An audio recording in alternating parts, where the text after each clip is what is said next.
अस्सलाम वालेकुम जमील भाई।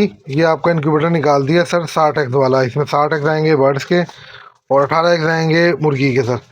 ऑटो टर्निंग है ये। ऑटो मतलब है रोटेट करेगा अंडों को, ऑटो टेम्परेचर कंट्रोल करेगा, नमी का ऑप्शन इसके अंदर है भाई। ये देख लें आप, ये बोतलें लग जाती हैं इसमें, ठीक है।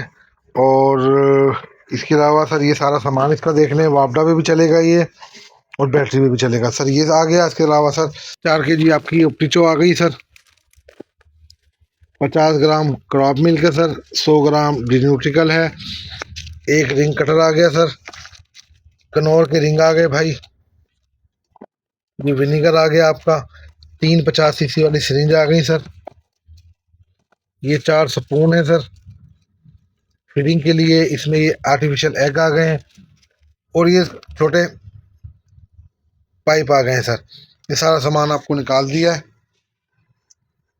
ये आज आपको मैं अभी कार्गो करवा देता हूँ सर। जज़ाकल्लाह।